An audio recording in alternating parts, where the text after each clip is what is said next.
네, 앞으로는 동성 커플도 가톨릭 사제 축복을 받을 수 있게 됐습니다. 프란치스코 교황이 이를 공식 승인했는데요. 다만 결혼식이나 미사와 같은 공식 행사에서는 여전히 축복할 수 없다는 제한이 유지됐습니다. 정확한 의미는 무엇인지, 또 이번 결정이 미칠 영향은 어떨지 한국천주교 주교회 홍보국장 민범식 신부님 연결해서 자세히 알아보겠습니다. 신부님 나와 계십니까?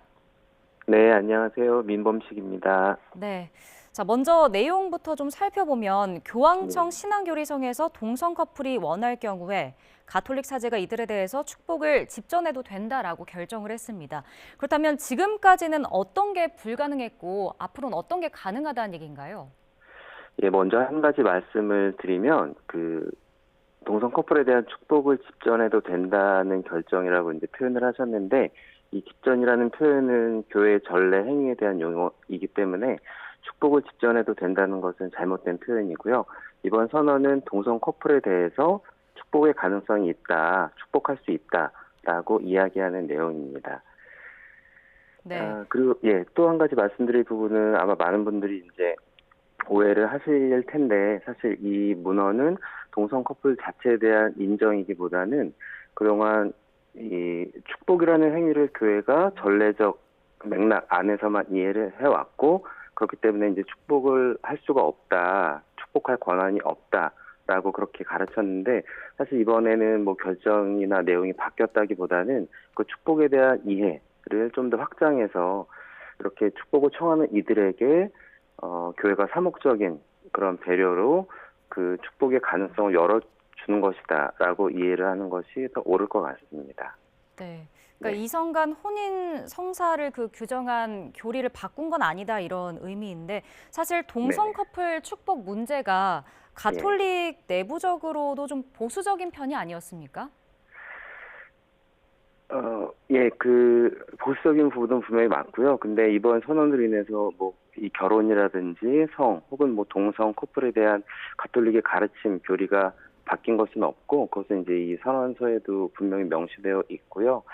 그래서 이제 이 문헌에도 또 포함되기는 하지만, 그래서 이번 이 발표로 인해서 어떤 혼란이나 그런 어려움들이 가중되지 않도록 문헌에서도 이제 각별히 신경을 쓰면서 설명을 하고 있습니다.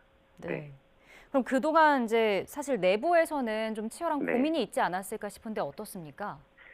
예, 고민은 뭐 이 문헌이 이야기하는 것처럼 뭐 이런 동성 축복에 대한 가능성이 뭐 허용이 되냐 안 되냐 하는 그런 문제 제기가 내부에서도 있었고 이것에 대해서 문헌이 이야기하는 것처럼 뭐 많은 신학자들 또 관련 전문가들이 오랜 시간 이제 논의를 하고 또 고민하고 예, 그래서 이제 이 문서를 준비를 했고 교황님의 승인을 받아서 어제 발표가 된 것이죠.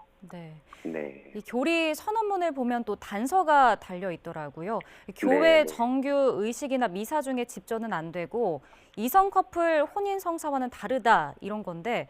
사실 좀 반대하는 목소리도 있지 않았을까 싶거든요. 이런 걸 반영한 거라고 보면 될까요? 그 부분은 아니라고 말씀을 드리고 싶은 것이 사실은 반대하는 목소리가 없어도 포함되어야 하는 내용이거든요. 네. 왜냐하면은 이 선언문이 계속해서 이제 주의를 기울이는 부분은 동성 커플을 축복할 수 있다. 근데 이것이 교회 전례 행위로 오해되거나 그래서 어떤 추문이 되거나 아니면 교회가 동성결합 자체를 인정하는 것으로 오해되어서는 안 된다 하는 부분을 이제 계속 이야기를 하고 있고 네. 그래서 뭐 반대 목소리를 감안해서라기보다는 교회가 지금 이 선언문을 통해서 이야기하는 것이 무엇인지를 더 분명하게 제시하기 위해서 그런 단서들을 달았다고 보시면 좋을 것 같습니다. 네, 그럼 실제로 이번 결정이 나오고 나서 내부적으로 분위기는 어떤가요? 사실 이제 우리 한국 시각으로 어제 저녁에 발표가 되었고요. 그래서 네. 저도 이제 기사 보니까 많이 이렇게 기사화 되긴 했는데 또 내부 분위기가 어떤지는 뭐 너무 이제 시간이 얼마 안 지나서 뭐 이렇게 어떻다고 말씀드리기는 어렵지만 아무래도 예상되는 거는 좀 뭐 좀 당황스러워 하기도 하고 또 이런저런 이야기가 많이 있기는 할 것 같습니다. 그래서도 이 문서를 잘 이해하는 게 더 필요한 상황이고요. 네. 네. 사실 프란치스코 교황이 좀 성소수자를 포용하려는 그런 태도를 보여오기도 했고, 네. 교황청의 이번 결정이 그렇다면 국내에는 어떤 파장을 좀 줄 것으로 예상하시나요? 일단은 뭐 국내 글쎄요, 뭐 제가 조심스럽게 말씀드리면 사실은 뭐 이런 그 교황청의 공식적인 입장이 있을 때 이것을 이제 뭐 어느 편이든 이제 자기에게 더 유리한 방향으로 해석을 해서 뭐 또 목소리를 높이는 움직임도 있을 것으로 예상이 되고요. 그래서 더 중요한 부분이 이 선언문의 내용과 의도, 어떠한 이유로 교황님이 이런 선언문을 발표하는 것을 승인하셨는가, 그것에 대한 이해가 더 필요하다는 생각을 합니다. 네. 네, 알겠습니다. 자, 지금까지 한국천주교 주교회의 홍보국장 민범식 신부님 연결해서 관련 소식 자세히 알아봤습니다. 신부님, 오늘 말씀 고맙습니다. 네, 감사합니다.